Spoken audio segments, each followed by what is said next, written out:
Welcome to the Movies and Stuff podcast, or at least a recap of an old podcast through movies and stuff. I am Mr. Green, and just to provide a little context for this, because what is basically happening here is that there's some old material that I've come across in old hard drives and old sites and what have you, excuse me, from different venues and platforms and stuff like that. One of which was Blog Talk Radio. Now, if anybody out there has ever used Blog Talk Radio, you may be aware that they went through a purging system some time ago. There was a point in time where Blog Talk was ri- ridiculously great for what you were getting as a free service. You had like an hour worth of interview time and then an additional hour following behind that, which wasn't necessarily live, but they were recorded and archived. So you had 2 hours worth of content that you could produce. And at some point, I'm pretty sure they got hip to it and like, oh, we're giving up way too much stuff for free. And if you're going to continue to do that, you got to pay something like 40, $50 a month or whatever the case may be. In any case, my affiliation with Blog Talk at that point pretty much stopped. That was some years ago. But what they did is that somewhere along the line they decided, hey, we're cleaning out the drives, we're purging the system. So if you have anything that's on here, you need to get it. Some of that I was able to retrieve, others not so much. So there's lost episodes. I never understood how people had lost episodes before. Well, now I do. There were lost episodes that I had because of the Blog Talk Radio purge, which is slightly different than what you would have on a podcast because that was a live feed opposed to what I do here, which is all pre-recorded, both on this podcast, which is movies and stuff, and then the wrestling. For those of you who are interested in wrestling, you can catch me on the Women's Pro Wrestling Network. You can look that up on YouTube as well. Um, so I get surprised when I do come across some old material, and one of these interviews was with the gentleman that operates Blinky Productions. Now, some of you may be aware of and some are probably hearing it for the first time. He operates his own kind of production company, and it is operated under the guise of Blinky Productions.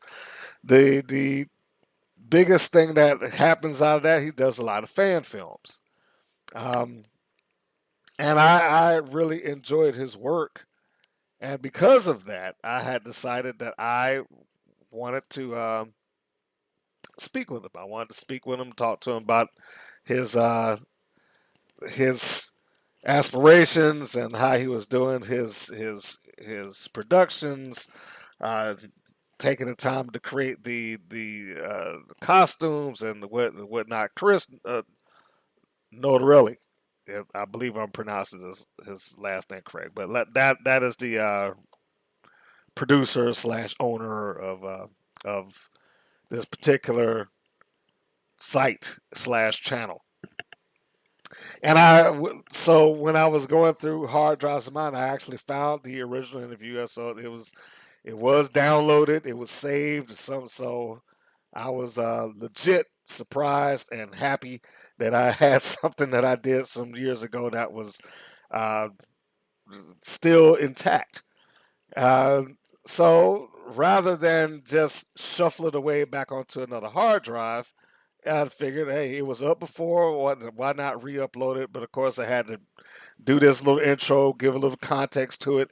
And I will say that if you have not checked out his channel, if you've not seen his work, his fan films and things like that, you should go check him out, man. Go check him out. Blinky Productions. I'll put a link up here so you can go look at some of his stuff. He's got a real array of fan films ranging anywhere from uh, Batman to the Punisher to the Blue Beetle to original concepts that he had, which is like Phantom Fae.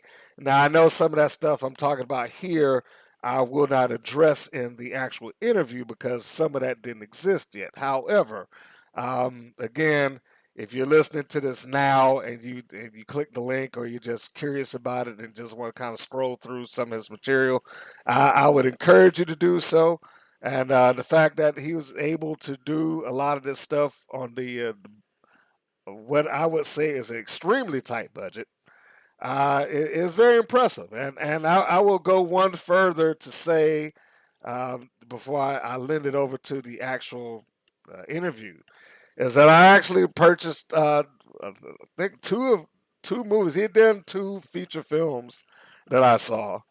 Now, granted, they're very low budget movies, and I'm not gonna sit here and say that they're perfect by any means, but it was just nice to see somebody make some effort and try to get something done in original context. I thought it was kind of cool in that regard. So uh, all of that to say, check him out. Take a listen. He may sell you on some of this stuff just by listening to the podcast. And again, this is some years ago. And in fact, at the time, I had a cosplaying young lady who was at my side, who was my co-host on the show by the name of Kitty Ninja. And so I'm not even sure she still has a page up at this point. But you can also, if you have the time, you can Google search her and see whether something comes up, and maybe you might be able to see some of her old cosplaying material.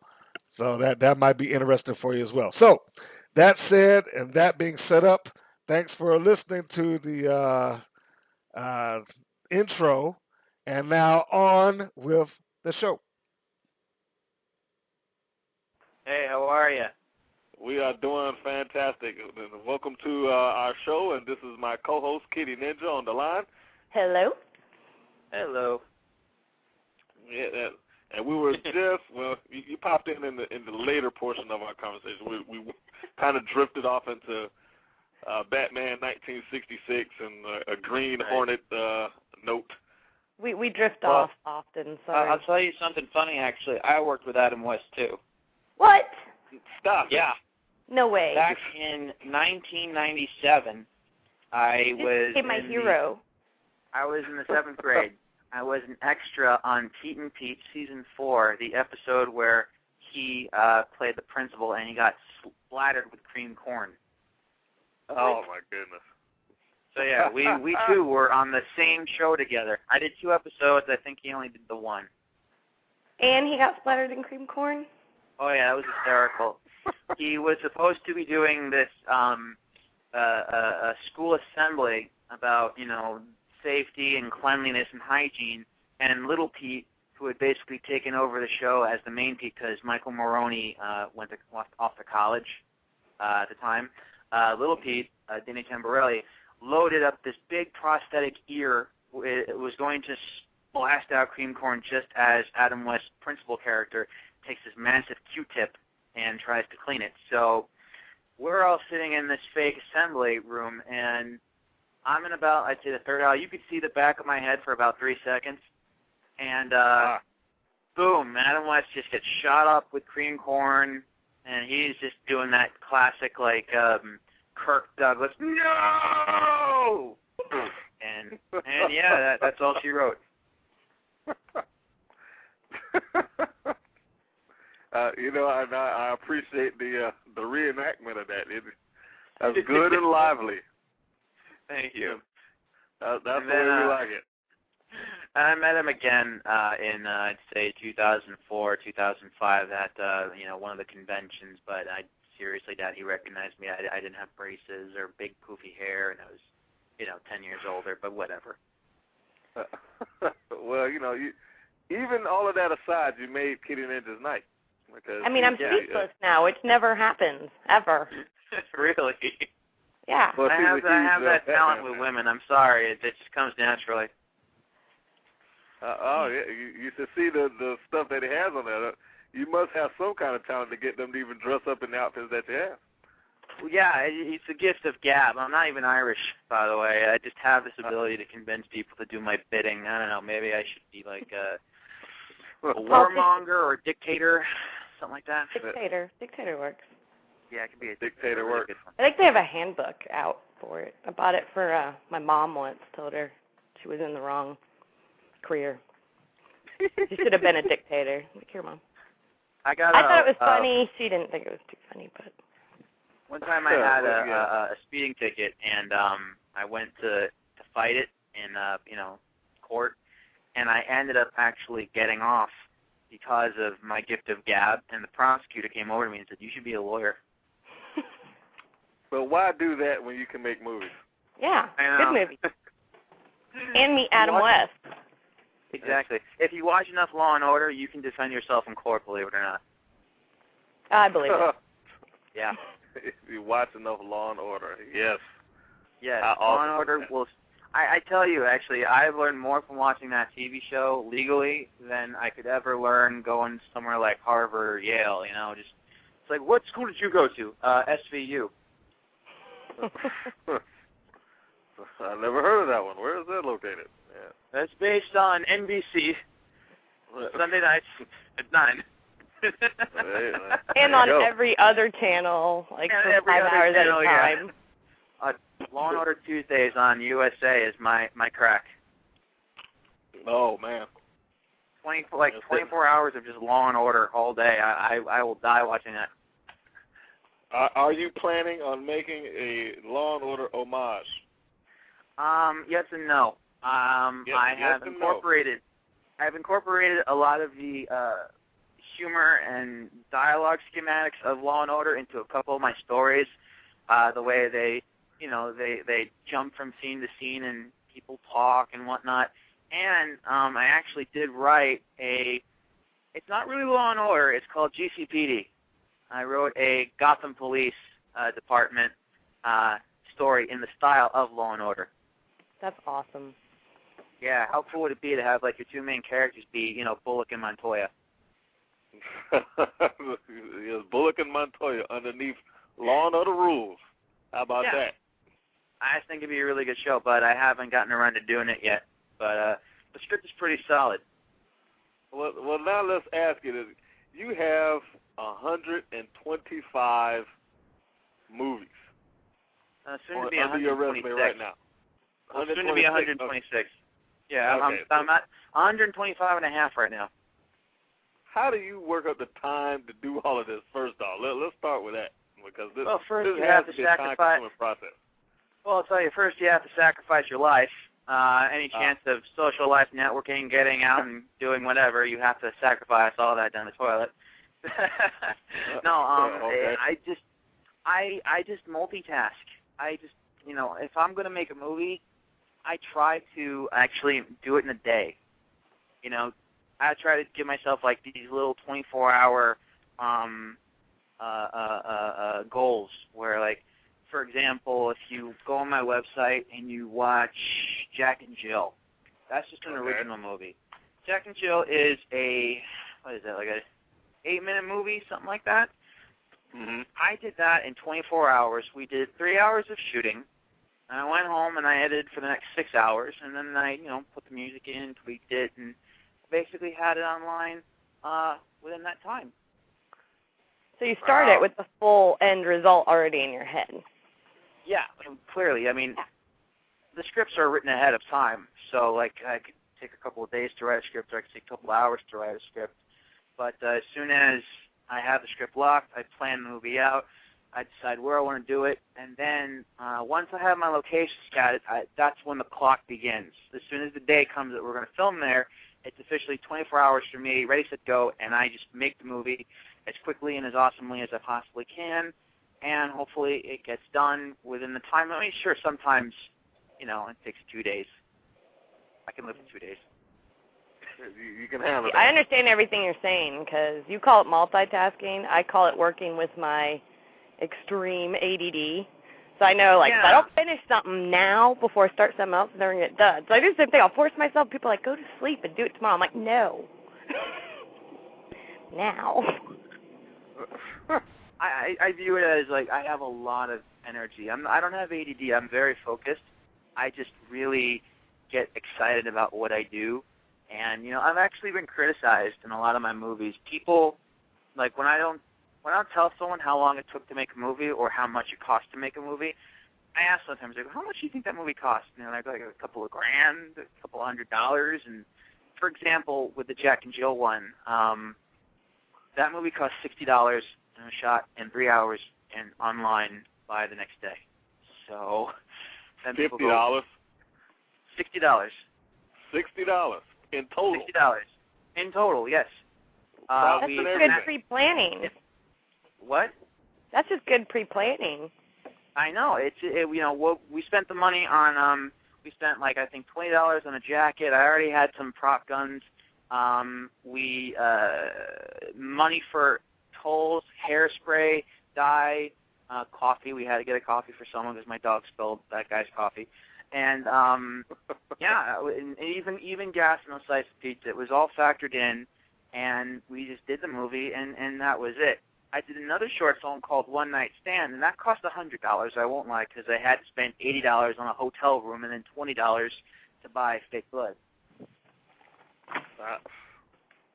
Oh wow, okay, that's awesome, man. That you're able to make that. I mean, those are really high quality movies. Well, I really try. For $50 and $100, that says a lot for you. A, your ability to plan and map out what you're doing. B, your script writing skills and your eye for the camera. You'd assume that, right? Because I've had a lot of. I told you this earlier on the phone. I had a lot of people actually publicly attack me and bash my movies because of the time frame they were done in and the low-end budget. People say, like, Chris, you've plateaued. You haven't done anything that has wowed me or impressed me. I go, you do realize everything you're watching was done in under 12 hours with budgets ranging in the tens of dollars, right? The tens of dollars. Yeah, how much money did you have for that movie? Dozens of singles. Oh, man. Yeah, so wow.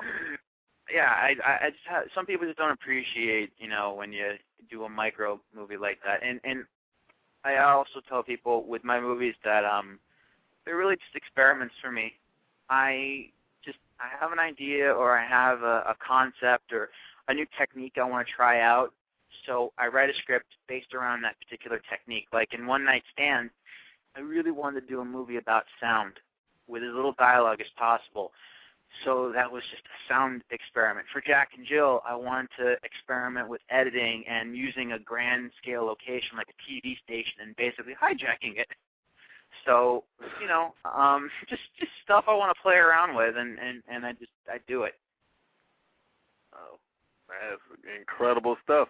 I think it's impressive. I don't think people should critique. I think people should be impressed and be like, wow.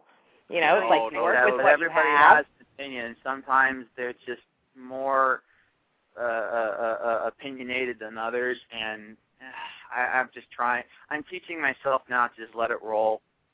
That's been my hardest thing, is just let the negativity roll off my back. So that if when you're green, you grow, and you're ripe, you rot, and I want to stay green forever. So I have another thing I'm learning. Well, you do a fantastic job of what it is you're making. So, I mean, I could never, ever, ever fault that. The people that do, I'm genuinely kind of shocked about. I just think it's the hardest part real about being true negativity. The hardest part about being a person in my position is going up against other people who, are my age or considered my peers, and they have bigger budget in movies than I do. Like, there are a lot of filmmakers out there who get the thousands of dollars that they want, and they put out, like, a figure 30-minute short film.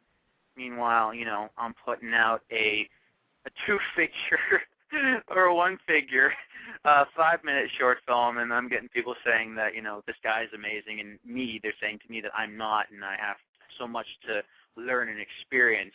So, there's a lot of I guess, double standards and controversy that I have to, live with in this. I'm only saying this now because it's actually pretty topical, because I just got out of a major argument with a couple of film critics about that.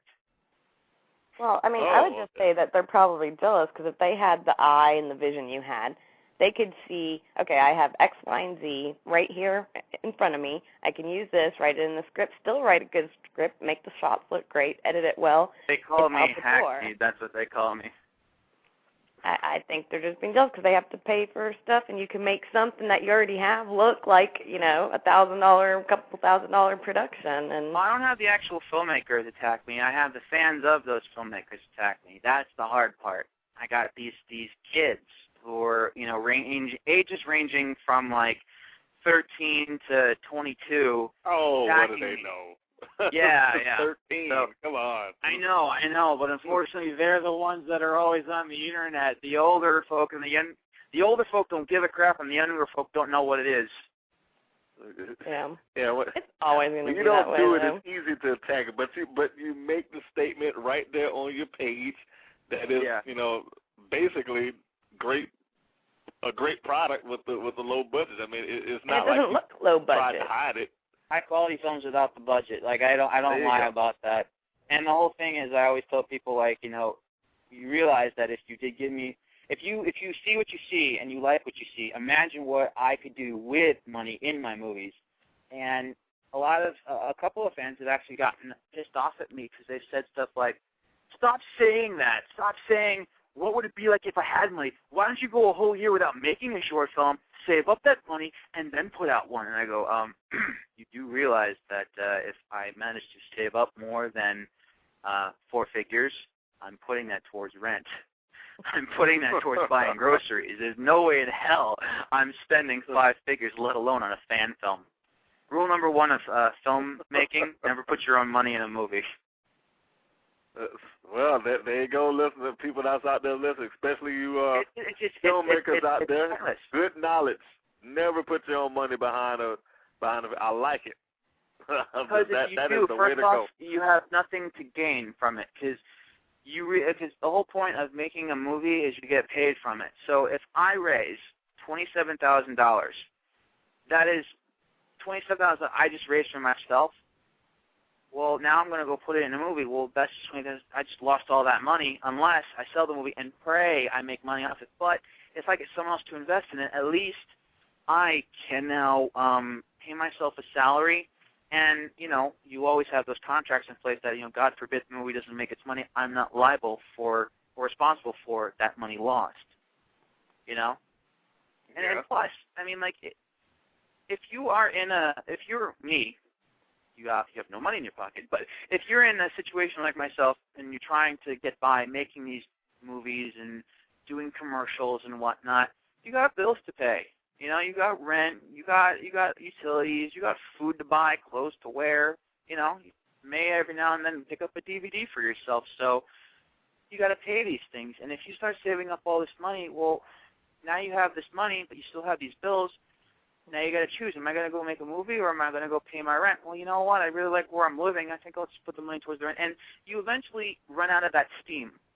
You run out of that motivation because, well, the money's already here. You have it, but you haven't put out a movie in a year and you still have the bills. So, yeah, that's kind of why, like, all my movies also sort of are low budget, and I'll never, ever put more than $100 in any of my short films. I personally see it as a talent. I mean, I see it as...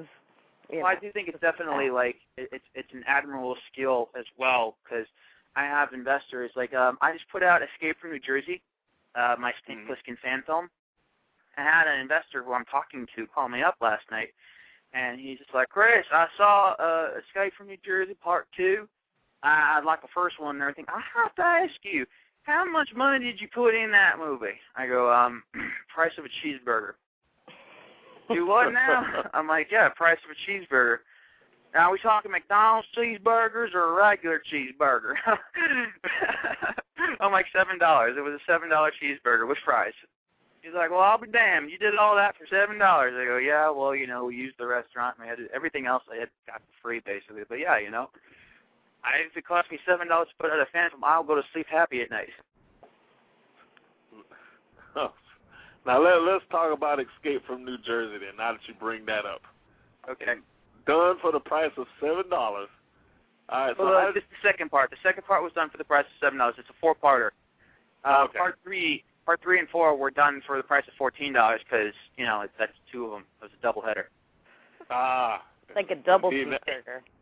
With extra. Now, what about your wardrobe? Because now, between Escape from New Jersey, your DC comic fan films, and various other things, how do you manage to keep it low? Creating for New Jersey, I got pretty lucky actually. The Snake Plissken costume isn't mine. That actually belongs to Hector De La Rosa, who plays Snake. He came to me, and this guy has poured a ton of money into creating the perfect Snake costume. So I don't factor that into the budget, but if you did, that would definitely raise our budget into the triple digits. But anyway, he came with his own Snake costume. So that immediately made my life a whole lot easier, and it just came down to securing locations, which we got for free. Buying like a bottle of apple juice, a bottle of water, a slice of pizza, double pies, a cheeseburger, stuff like that.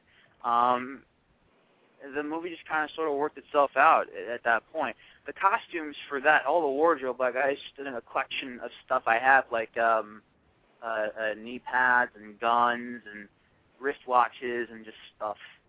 Other things like my DC fan films, I try to keep those costumes. I try to make them cost under $100. Like, for example, if you see the Blue Beetle teaser trailer I did, the fake trailer, that costume cost me about $40 to make. Really? Yeah. I'm surprised. It's a pretty good costume, for $40. I just would have assumed it cost more. Yeah, that's the whole point. You try to make it look more expensive than it really is. I'll let you guys in on a little secret on what I do with my suits. I buy blank bodysuits, a solid color, whatever I want, black, white, blue, red, green, whatever floats my boat. I get those, and those usually range between $20 and $40, depending on the color, the type of material, the size, and I get those off eBay. And if you go on eBay and you type in this word, get your pens out, everybody, Zentai, Z-E-N-T-A-I. You type that in, you're going to get a whole smorgasbord of just costumes. Now, there's a catch-22 here. Don't just buy. Like, let's say you want to do a Flash movie, right? Mm-hmm. They sell Flash Zentai. Don't buy it. Because it's going to look like crap. I promise you. Stitching will be bad because they make great solid bodysuits. It's when they do the patterns, it sucks. So what I do... I hear you. I've done all that. Yeah, I made a Flash costume. So I bought myself a red Zentai outfit, and then I spray painted the gold into it. I created the mask, and I created the earpieces, and I got the boots, which were black Jedi boots, and I spray painted those gold as well. The whole Flash costume in total cost me about $60, give or take. That's how I did my Batgirl one, too. I got the gray one, but I got the T-shirt press thing you put in the printer. Yeah. I print it, and you X-Acto knife it. Mm-hmm. And then to get the two-tones, I just get another bodysuit, and you just layer them so you can get the black and sew them together. That's what I do. I have like a few cat suits, and I could just change them out to I think one of my black cat suits is literally the basis of 5 of my big costumes. That is the way to go for certain things. Other things, when you want to be more dynamic, like for my Blue Beetle, I got a sky blue bodysuit, and I spray painted the darker blue on top of it. Now, there's a trick here. Sometimes the blue stays on, sometimes it doesn't. It all depends on the type of paint you use, and you will have to, reapply every now and then. But I have such sharp decal on the suit with the emblem of the bug, and it's something you can't get when you either iron on something or sew it. Spray painting and just basically stenciling it in yourself really helps. Okay, now what about Our Man? Let's talk about that one for a moment. Okay. How difficult was it to create that costume first off? Well, it was easy and it was a pain in the ass at the same time. You see, it was a combination of things. I already had a black Under Armour shirt. There's a black Under Armour shirt, black camo pants, which I owned, boots, shin guards, which also I had. Jack Malone wears those very same shin guards in Escape from New Jersey. I created the arm bands, which were this cut-out black foam with like red duct tape around it. Yellow belt, got it from a dollar store. The cape was the nightmare. That was the true nightmare. I had to literally sew myself a hooded cape. And then I had to do a second one with the yellow underneath it. Now that is a goddamn nightmare. I agree with you. People laugh at me because like my biggest piece of the costume is always the cape. I'm like, the bodysuit, the decal, the glove, all that's easy. The worst part is when it's a double layer. A double layer cape is a nightmare. You know, people don't take into account that you have to sew two separate things and then attach them and hope that they don't bunch up. Yeah, I'm making a purple-yellow one right now, and it's killing me. Oh, I feel your pain. Oh yes, Chris. If that's we haven't Mr. Green. Yeah, Kitty Ninja is a very accomplished costumer. So I forgot to bring that up into, as you probably have figured out by this time. Yeah. Yeah. So that is it helps to have her on the phone for, things like this. Yeah, she will validate my pains and my his woes. idea that I do the 1960 Batgirl with the double-sided cape. Satin. I didn't even. I did not even think about the rest of the costume was done in like 10 minutes because I've done the gloves and the ears and the horns on the gloves a million times. It's the freaking cape that's killing me, so I feel your pain. The hard part about it is getting it, especially because when it's a bat cape, you have to line up those points at the end of the cape together. With satin. With that, and then on top of it, you don't want like any kind of like air pockets inside the cape to make it look like this big inflatable, pillow on your back. Yep, and you don't want the stitching too thick. So when you put them together, then the points get all rounded and look like a giant stitch, and Yeah, that's why a lot of apart from Our Man, everybody else has had a solid cape because I don't give a crap. Well, first, let me say, Kitty, I'm sorry for asking you to get the Batgirl 19. It's just nice to hear somebody else admit it. Everyone thinks the rest of the costume's hard. That's easy. That's like done. Because I've done it a million times. I have a Batman costume right now, actually. I'm sewing my own Batman costume. The whole body is done. I'm waiting on my mask and my cape. The cape and cowl for essentially any character is always the hardest thing to do. I agree. It's nice to hear because I do the Cassandra Cain Batgirl, and it was super easy except for the full face mask and the cape. That was my killer. I actually have a solution to the face mask. This will actually help you, believe it or not. A little bit of wisdom I can impart. There is a black mesh material you could pick up, which you could see through.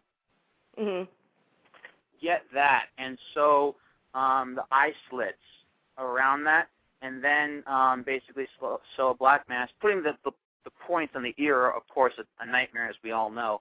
But the good thing about it is since it's a black suit and her costume is more or less a makeshift bat suit, you can get away with having a separate cape that will attach onto the mask as opposed to making it a solid piece. Because I did do a Cassandra Cain costume back in like 2003 or 4, and I cheated and lied a lot.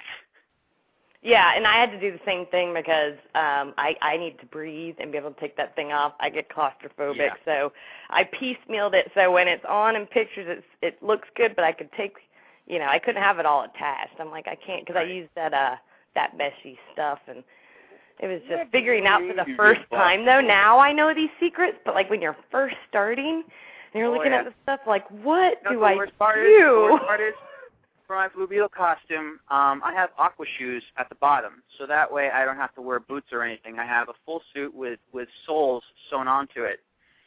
Dumbass me, the first time I was stitching them on, you have to put the shoe on yourself to make it right. Well, I wore socks. Yeah, I've done that before, too. I had to make those. I sewed my damn foot into the shoe because I wore the socks. You're stuck into it. I've done that. I mean, I've learned over the years those little secrets where people are like, oh, do this. And I'm like, no, because then you can't pee, or no, then you can't take your shoes off, or no, then you can't, grab your cell phone or no. So yeah, I've learned how to like make it in pieces but still look like it's seamless. What I do is for the characters that I dress as, I make sure everybody has some form of a utility belt. My Blue Beetle costume when I was at Comic-Con in 2007 in New York, and in also in 06 in San Diego, I have these military pouches that basically are on the Batman utility belt now, but I got them in black.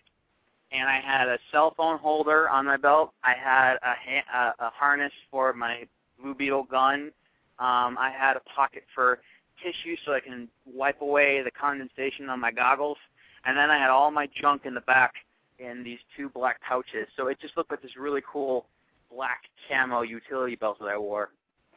I love hearing all this because I do the same thing. People are like, why are you building it that size? And I'm like, because, yeah, I actually build into the utility belt or whatever Jedi costume stuff that fits the cell phone, fits the wallet, fits whatever I need. So I'm not carrying a purse. It's all there. It's the way to go. I do the same thing. I do the same thing. It drives me nuts when you're at a convention and you see, like, I saw a guy dressed up as the Flash. Dude's wearing a red bodysuit, which he got off of eBay, and he didn't bother to customize himself. He's wearing yellow sneakers because he couldn't get sold at the bottom, and he's got everything in a fanny pack because he didn't take into account, oh, yeah, that's right, Flash has no pockets. Now, I'm assuming that that disturbs you when you go to the conventions and you see some people that in general disturb me. Okay, just not right. It doesn't matter who. It doesn't matter even if you put a fanny pack on a superhero costume. Like let's say let's say Batman traded in his utility belt for a fanny pack. I'd still hate it. Okay.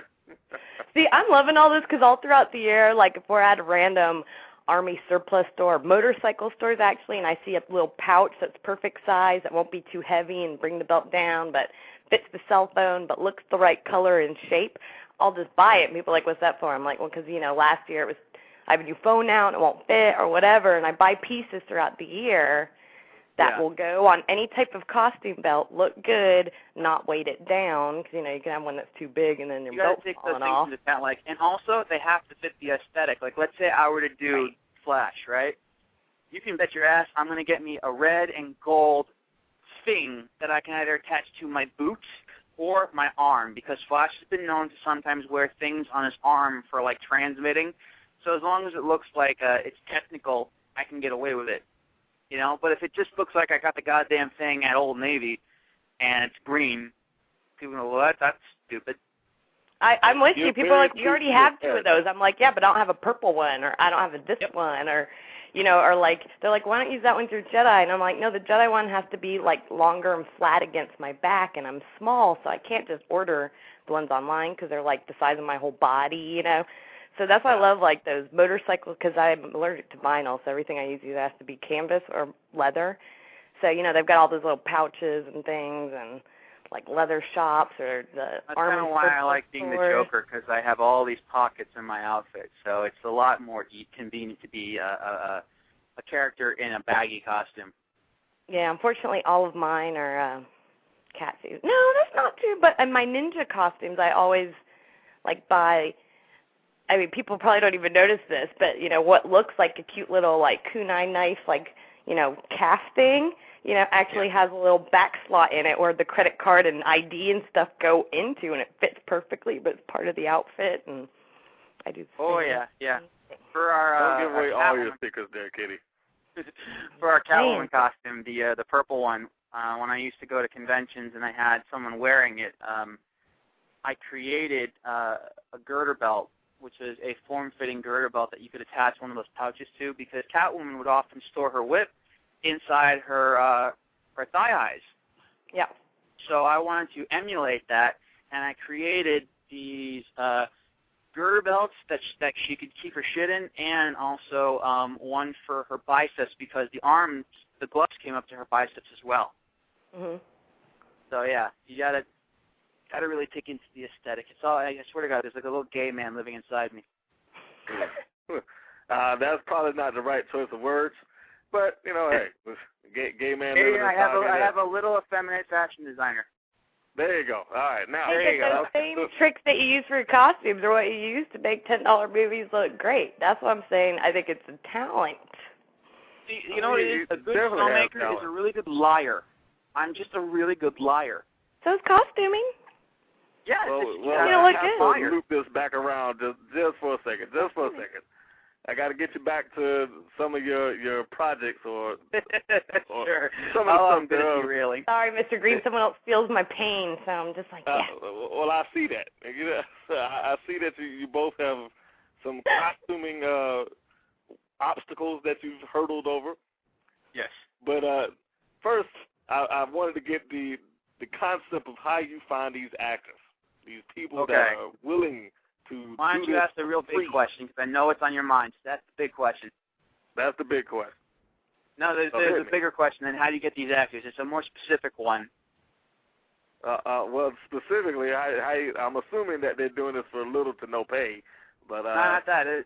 I get this question all the time. This is it. How on earth do you get all these hot chicks in these costumes? Oh, well, I'm assuming that you get them out of the cons, people that are willing to dress up anyway, but go ahead. No. Oh, okay. Well, enlighten me, please. They are not congruous. These are actresses. I put up castings online. I go to, NY Castings, Craigslist, Actors Access, and I basically, just say, hey, we're doing this. And they come. They come out of the woodwork, and the best way to convince a person that what you want to do is cool is to present them something already that, previous work really helped me get my Power Girl. I met Tanya in 2005. I put up an ad on Craigslist saying I need a buxom blonde. She was the second person to respond. And a little funny story, by the way, she accidentally sent me a topless picture of herself, not realizing it was that.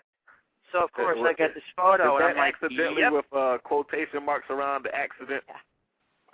I accidentally said. She thought it was a cropped photo, but it wasn't. It was the raw one. But anyway, I got the photo, and I'm like, yeah, that's a buxom blonde, all right.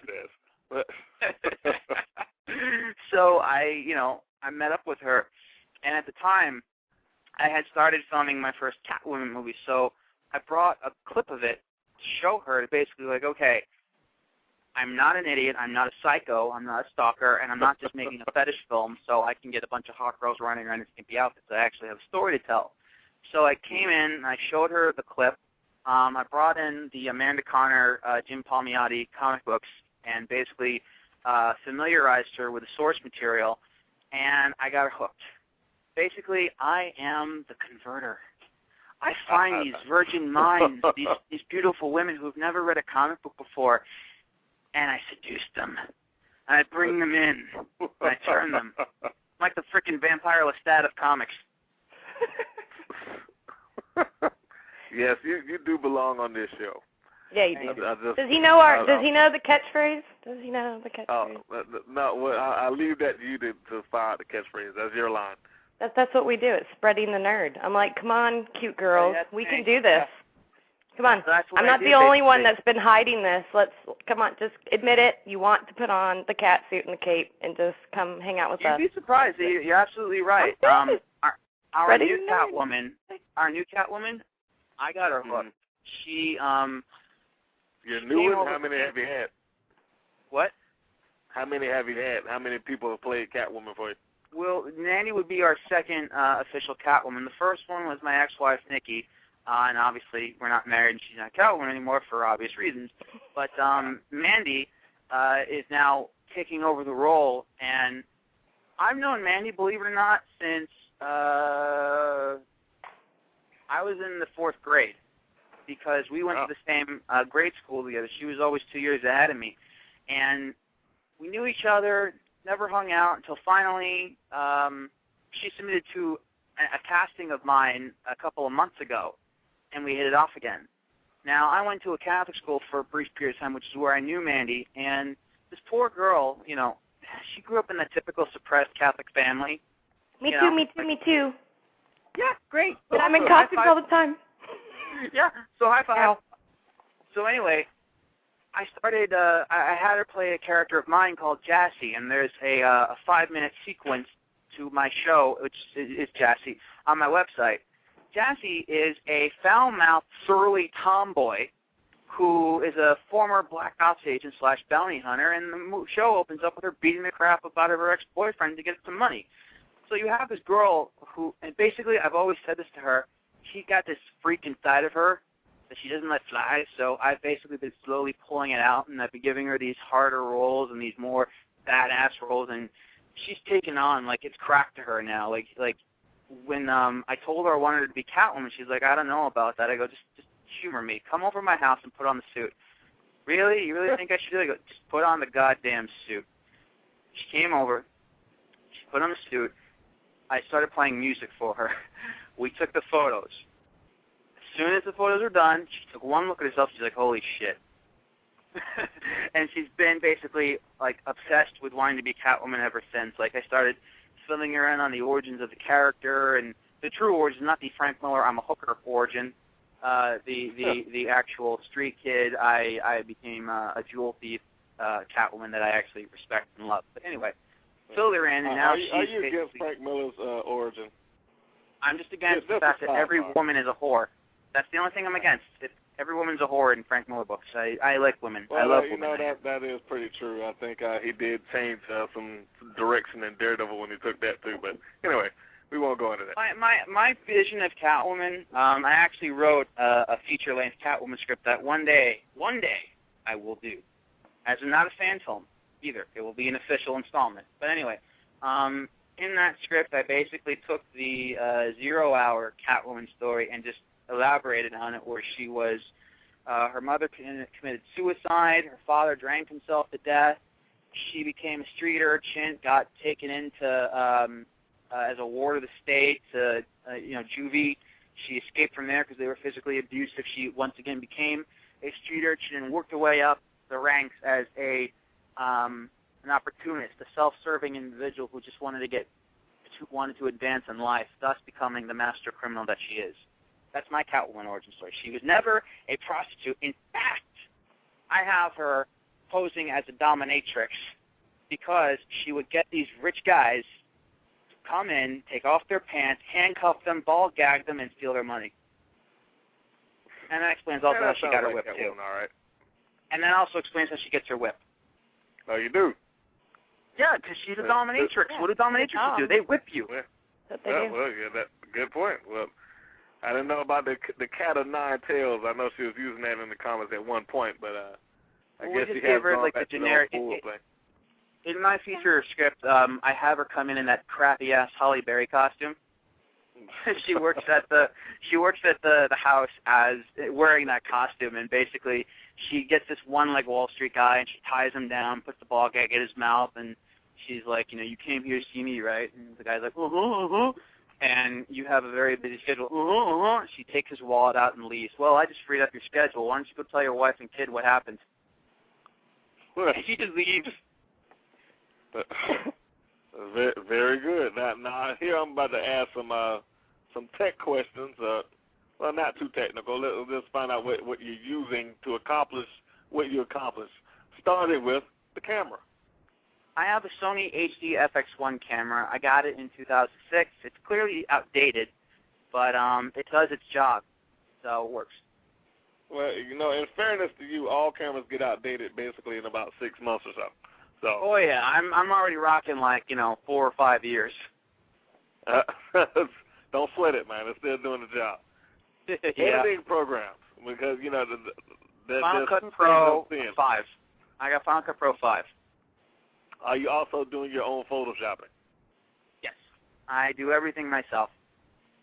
That is amazing stuff that you're doing, because I see that you have basically created your own movie posters per character and movie. One of which I just thought was just funny just to look at are the Superficial Friends. Oh, God. The Superficial Friends. And for those that do not know, just give them a quick tease of what the Superficial Friends movie is supposed to be. Well, first first off, it's an actual web series from Heavy.com in which Paris Hilton, Lindsay Lohan, the Olsen twins, and Nicole Richie have formed this team of shallow and pedantic socialites with slut powers. Like Paris Hilton has a humping power. Nicole Richie can throw up on command, and Lindsay Lohan has elastic boobs, and the Olsen twins combine to form Bob Saget. Wow. So, great. In 2007, I believe it or not, someone hired me to make a Superficial Friends fan film. This guy contacted me. He's like, I love this web series. I want to do a live action one. I'm like, and I saw the content as well, and I go, are you sure? I'm an opportunist, but you know, I have humanity. When someone comes up to me with an idea, and the idea is a little far-fetched, I will give them that second thought of, are you really sure you want to do this? I'll do it. But you have to, I want to make sure you're acting of your own free will. He said, yes, I really want it. So I go, okay. So we started writing. And in it, Tom Cruise decides to close down Club Superficial in order to open up a Church of Scientology, and the Superficial Friends have to go there to stop him. The Tom Cruise gags, by the way, were all mine. The thing with the mirror and the stagehand and just that whole, you know, you're a jerk thing, that was me. But yeah, it's just this horribly disgusting, raunchy comedy. Like, you know, the puke alone was just terrible. It was avocados. We just went to this bodega and just picked up a whole bunch of like green avocados and we started throwing them at our Tom Cruise guy. And if you watch this, you're going to see him basically. Tom Cruise is using his crazy couch dance from when he proposed to Katie Holmes on Oprah, or said he loved her so much that he's capable of dodging the puke. They got really close to him, and you almost see him break character as the puke gets like an inch away from his foot, and he's like, oh, okay. Avocado. It's good for skin. It's just avocado. It's good for skin. Yeah, well. Yeah, avocado puke. And if you watch the bloopers, they're even funnier because the girl who played Nicole Richie, she, you know, we had to put a little bit of like avocado on her face, and she's supposed to put her finger down her throat and vomit. Now, I guess she went a little method because she almost threw up by accident. Oh, all right. It was just really funny. Like, she's supposed to, you know, she puts her finger down, does the thing, but I guess maybe she reached a little too far, and all of a sudden she's like, oh, shit. She went a little too far. Yeah, but it was funny no less. But yeah, Superficial Friends is something I got paid to do. I don't believe it myself, but it happened. People get paid to do worse things, so hey. I know. I kind of wish I got paid to do more weird things, because I have done a lot of weird things for money, but still, it helps and it makes me feel good about myself. The money, that is, not the weird things. Well, we're glad to hear that. We don't want you to do anything weird for money. Yeah, well, exactly. If it's entertaining. Yes, everything I do is weird and entertaining. I've done a couple of real estate commercials, actually. I think I did about 12. They're called Tough Spots. And the concepts of these Tough Spots are the most craziest things I've ever thought of that have nothing to do with real estate, which is also one of the gags. People watch these things and they're like, well, what does this have to do with real estate? We have Frankenstein's wedding night, and he gets erectile dysfunction. How wonderful. So what he does on his wedding night, no less. On his wedding night, the bride of Frankenstein goes to change, and he has ED. So what does he do? Well, he pulls the ripcord to try and jumpstart it. And the damn thing shoots off and bursts through a window and hits a car. And that's all real estate? And yes, and this is for a real estate commercial. Would you believe it? We have another one where I play the ultimate 90s action hero. Like, I'm John Tracer. I sound like a bad combination of like Keanu Reeves and Van Damme. And, I'm trying to rescue the mayor's baby from a German terrorist, because that's all German terrorists do nowadays, is steal babies. That's right. Anyway, the German terrorist throws the goddamn You had a little bit of like, John McClane in there, too. Yeah, a little bit, yeah, but I'm like, give me back the mayor's baby. Like, that's how I talk, basically. So he's like, you want the baby? Go long. And he throws the kid, so I go running to catch it in slow motion to that, like, Energizer battery commercial. No, the Duracell commercial with the running toy in the 80s. Yeah. You know, that optimistic music of dun, dun, dun. But anyway, I catch the kid, and I'm so excited, I spike the baby like a football. Which ends in buy real estate. Yes. Because the slogan Now is, you have to move. if you're in a tough spot, we can put you in a better place. So sure, if you just spike the baby of your town mayor, well, it's a tough spot, all right, but we'll get you in a better place. We'll get you in a home you can live in. Without any blood spots on the carpet. Yeah. If you're Frankenstein and your penis just shot off your body, burst through a window, and hit a car alarm across the street, well, that's a tough spot, all right, but we'll put you in a better place. A free plug for the real estate people. Now, I'm going to plug your site some more because we're down to a minute of live stream here. Oh, yes. Yeah, you see how that time just went by? But, you know, for people that want to check out your films and other various productions, they have to watch the Call Me Mr. J. Watch what? You have to say that on the live stream because people have to watch that, the Call Me Mr. J series. Oh, yes. You need to go up there and check it out. I will connect at least one or two of his shorts onto the show page, so if you're listening to this, you'll be able to scroll down and catch, you know, I don't know which ones I'm going to put up there right now. Probably World's Finest because that's the one that I saw first. And no. If you're going to put up something, are you putting up a fan film? Is that what you're doing? Putting up a what? What are you going to put up on there? If you're going to do a fan film, I strongly recommend putting up Escape from New Jersey since we have 3 parts right now, and part 4 is going to be finished this weekend. If you want to put up a DC fan film or just a superhero fan film, I suggest Mr. J, Call Me Mr. J, or I suggest putting up my Punisher shorts. Well, then there we go. Call Me Mr. J or one of the Punisher shorts will be linked on to our show page momentarily. I already have his links, or at least the web addresses right down the show page, so if you want to see what it is and if you don't understand what I'm saying, you can always go to this page and it will spell it out for you, so you can just copy and paste. You can get the Blinky Productions that way, or his YouTube site, or his MySpace site, if he even uses MySpace anymore. So no one uses MySpace. Go to my Facebook. Just type in my name. That's right. Well, we're down to the last 10 seconds of live stream. If anybody's listening, you can catch us in the archives, and good night. Good night. Now the live stream's over.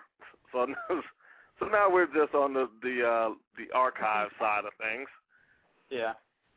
Which is what people hear when they put it on iTunes. Yeah, I figured as much, yeah. That's right. This is the downloaded portion of it. You know, this is where most of the people listen anyway. Yeah. And I just had to, sorry to interrupt you, I had to squeeze in the Mr. J before we went off live because I was just impressed by it, and I've already emailed it to everybody. Thanks. And I'm just, really, huge on the show. I'm a huge every week somehow we go into some stupid Batman debate. It just happens all the time. I've been growing my hair out now for the last year, so I don't have to wear that stupid wiglet anymore. Oh, my goodness. It is really annoying wearing that wiglet. Like, I can't move my head the way I want. Like, there's a lot of things I want to do and a lot of motions I wanted to do that I had to restrain myself physically. So I kept a lot of my emotions in my face, which was good, you know. But as far as now, when I do Mr. J again, this time I want to go a little bit more, you know, over the edge. Yeah. I definitely want to make him, you know, more crazier. And the script that we've been tooling, we have, of course, the Mr. J series, and we're still supposed to do part 4, but, you know, we haven't gotten around to that yet because of the hair thing. But we're also considering retracing our steps and redoing the first 3 as one long-ass movie and filling in the gaps. Yeah, well, I mean, just the way it opened, though, and, you know, like, again, background, huge Batman world fan, and I'm just, like I said, what did you say? I don't purposely punch holes in anything Batman-related, Mr. Green was saying I punch holes in it. I just accidentally punch holes and stuff that's like, no, that doesn't portray anything right. I hate it. And just the way it just started and was written and just the psychology behind it and how he was talking to her and you could see her I thought it was brilliant. Well, and, we really try, and I appreciate that a lot. We really tried to do our homework on what it was like to be the Joker in an actual mental hospital because, you know, I don't want to point fingers, but I'm sure you've seen the Joker blogs. Yeah. There is no way in hell they would ever let Joker, A, wear his makeup because that is, you know, contradictory to him getting better. Yep. They would have either cut his hair, pulled his hair back, or made him wash the makeup off, and that was it. And with us, what we wanted to do was we wanted to show that, oh, yeah, he's not allowed to wear makeup. Since we were specifically doing the Christopher Nolan Joker, it's not like, oh, he has white skin. That's wrong. The other thing is handcuffs, restraints. There's no way in hell they're going to let that guy walk around anywhere, let alone a populated cafeteria, because in one of their episodes he was hanging out with the Scarecrow. And they wouldn't even let the Scarecrow wear his mask either, which got to me. But, yeah, he would be in restraints half the time. Mm-hmm. So we really just did our homework on what a mental hospital would do for a psychopath like the Joker and just tried to apply it. And really the only person who would let him wear makeup would be Harleen because she wants to connect with him because she would be the radical. And the other thing about it is she's the only one that would be able to enable him like by having no security cameras in there or only having a tape because if it were up to anybody else, he'd be under a microscope the whole time. So with our elongated script, we went into that, and some of the story we're adding in now is that Harleen is basically like a Hail Mary pass. We have the DA, the new DA who's taken over for Harvey Dent. Joker was found insane and sentenced to Arkham Asylum, and the prosecution has filed for an appeal. They don't want to prove that Joker is mentally competent and capable to stand trial because they want to lock him away in Blackgate. So the DA comes to Thurman, who runs Arkham, and basically, hang on, what? Not yet. Sorry, that was Kim. She's my co-writer, and she wanted to get in on this, but we were writing this together, and I give her all the credit in the world. She should have got on here earlier. Sorry. Just good question. How many people do you write with? Just her? Hello. Kim is my only co-writer. She's the only one who I share the pen with. Everybody else, they just kind of put their 2 cents in, but she's the only one that actually has a say in what is said or what the story is. But anyway, so the DA comes to Thurman and says, we need to crack the Joker. And Thurman suggests, why don't we use Harleen? She's new in Arkham, and not even, he doesn't even want to use her. Harleen is distant. She's kind of like Clarice Starling and sees Joker as this big fish that if she can crack him, she gets the book deal. So she's in it for the fame initially. And through meeting the Joker and talking with the Joker, she ultimately realizes that Joker just tries to crack her. He's the one twisting her around, and she's too narrow-minded to see that, and she ends up becoming, Harley Quinn and so on and so forth, and it all plays itself out. But it's all through the reverse psychology of the Joker. That's why I loved it, because I've always seen her character that way anyway. I've always seen that. So, it was just brilliantly done, because it just played into exactly how she is, who she is, why she does what she does, Yeah. The way she just lets him kind of flip on her one day he loves her. The real twist that you're going to like about this is Kim's idea. Turns out, we find out in our story, the DA was counting on this. The DA was counting that Harleen would be turned into the Joker's puppet because if that proves competency, if you're a mental patient, you're capable of turning a seasoned or a fledgling professional into your meat stick, well, I think you're mentally competent to stand trial, and you're going down. But by then, of course, all hell breaks loose and Joker escapes Arkham. Plus the whole just getting the costume done scene, you know. Yeah. The whole like idea of it, to me, it was personally just kind of hot and all of it, and just seeing it happen. It has to be sexy, of course. It's like, sexy. Just seeing that part, because, you know, they always cut that part out of the stories. It's like, great, you have a costume, how did it happen? I loved it. In Dark Knight, he had a tailor-made purple suit. I'll get that. But he had stolen money. This time he doesn't, and now he's got a girl with him, and they're both covered in blood. Where would you go? And I thought the irony of him finding a Joker costume on sale like Gotham is now trying to market off of him. I found that hysterical. So we put that in, that he basically steals a store-bought version of himself.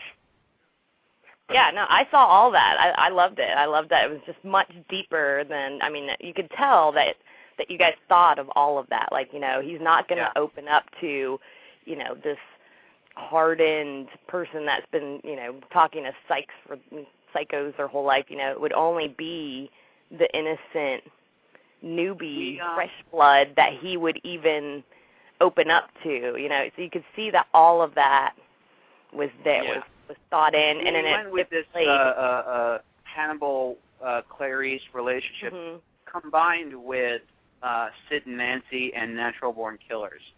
We wanted to take into account, like, okay, I'm sure you saw Patient J, right?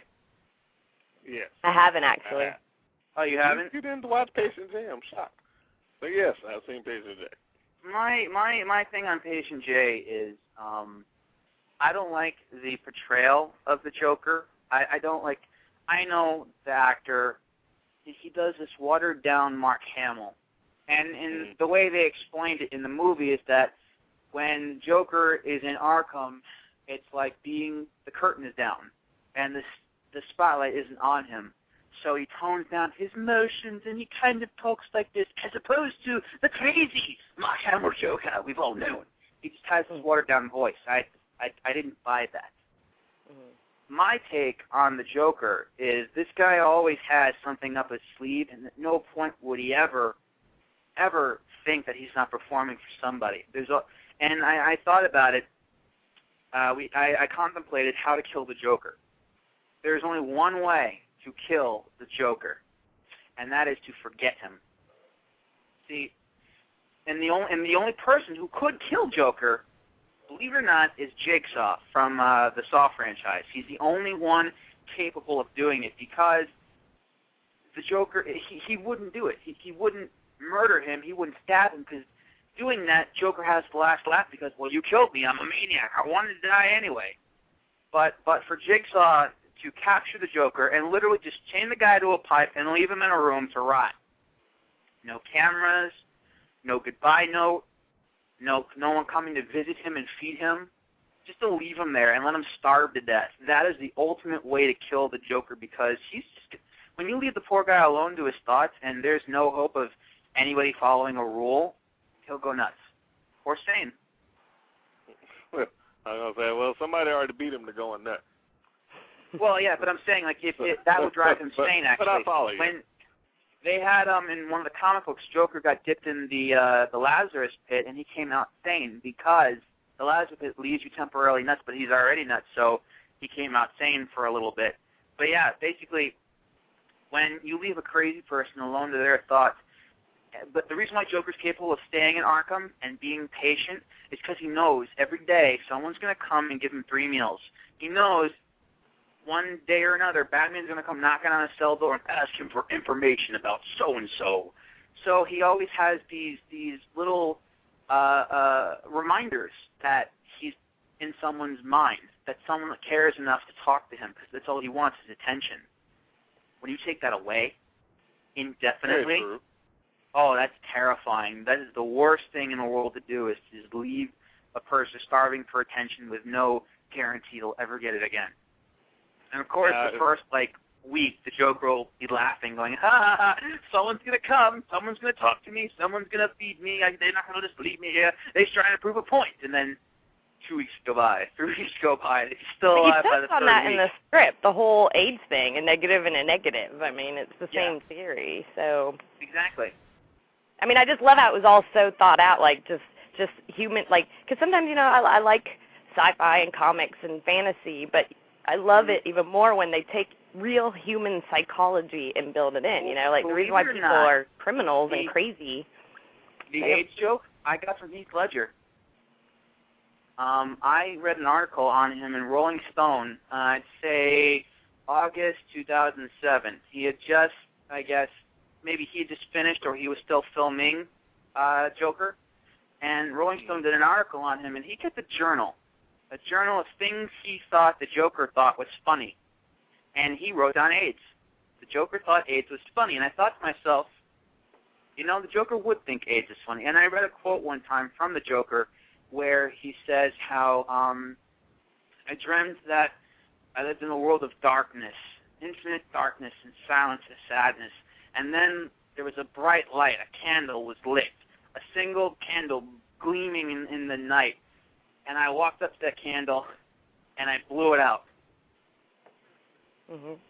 And I laughed because, you know, that's the Joker. Like, there's Mhm. one, if he could blow out the sun and have darkness reign, he'll do it for the hell of it. So when I heard that Heath Ledger thought Joker thought AIDS was funny, I said, you know what? Yeah, and we went with that, with the whole thing about irony and, you know, the Congo lions and stuff like that. And we just tried to delve into things that already were and just take it one step further. That is an interesting take on the Joker character. I mean, now there's been various portrayals, like you just said, the guy that did Face It J. I mean, it was interesting. I don't want to say that it was just completely off, but you know, that's their version of it. One of them that I like in going on with yours was a Batman Punisher crossover. Oh, I never made that. Never. Oh, you got to see it. I mean, it was probably the first one that I've ever seen that put Joker in the light of I'm gonna die. Are you talking about a comic book or a fan film? Comic book. Oh, okay. I have a Batman Punisher crossover script, but I never shot it. Yeah, it is a comic, and you know, I mean, not the spoiler alert for anybody that hasn't read it. At the end of it, you know, we all know the Joker comes down to Batman, and the cycle will continue. I will take you to Arkham, right. I'll break out, and we'll go through it again. Oh, yeah, I remember that. I did read that. Yeah, Punisher's a whole different frame of mind. He's like, you know what, I'll just shoot you. Problem solved. Exactly. You said Jigsaw's the only one that did. I was like, well, Punisher was a pretty close second because the whole concept of I'm going to take you to jail didn't exist. Right. He said, because you know his last dialogue is well, just take me to Arkham and you know I'll be fine. I'll get some therapy and everything will be fine, Mr. Skullface. No, I'm not taking you to Arkham. This is it. He's like, yeah, he pulled his pistol out. He said, I got all the therapy you need right here. They did that for in that moment in the panel. You know, he's thinking about it as he cocks the gun next to his forehead. He's like, "You're really going to do it?" But that's why Batman and Joker need each other. You know, Joker knows Batman's not going to kill people, and Batman needs somebody to chase after. Like, they give each other meaning to their... Oh, well, see, that's... No, I think they kind of annoying do. After a while, because it's like this endless He needs the Punisher every once in a while to put some thread into his life. That was great. I loved it.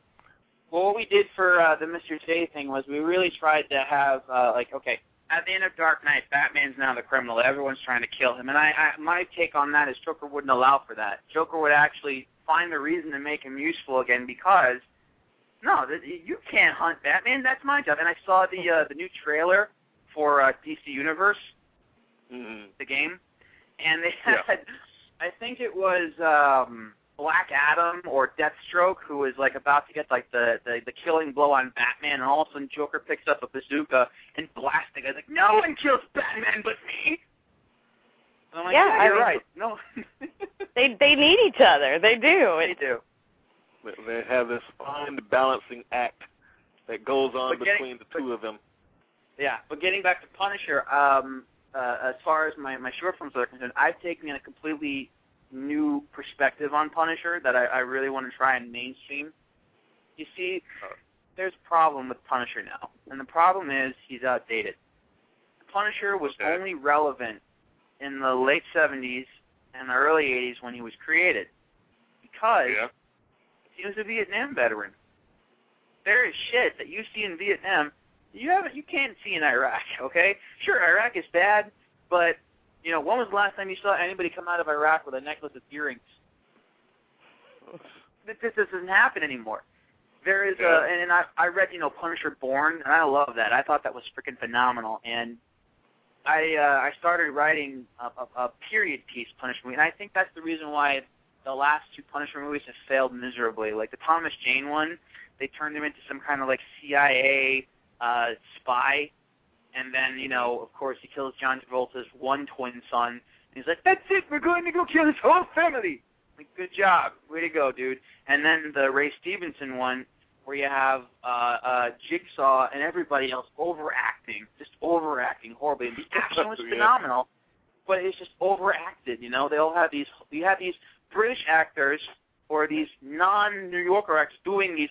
All right, Billy, we're gonna go get the Punisher. You'll never have to look in another mirror again as long as you're with me, Billy. I love you. Oh God.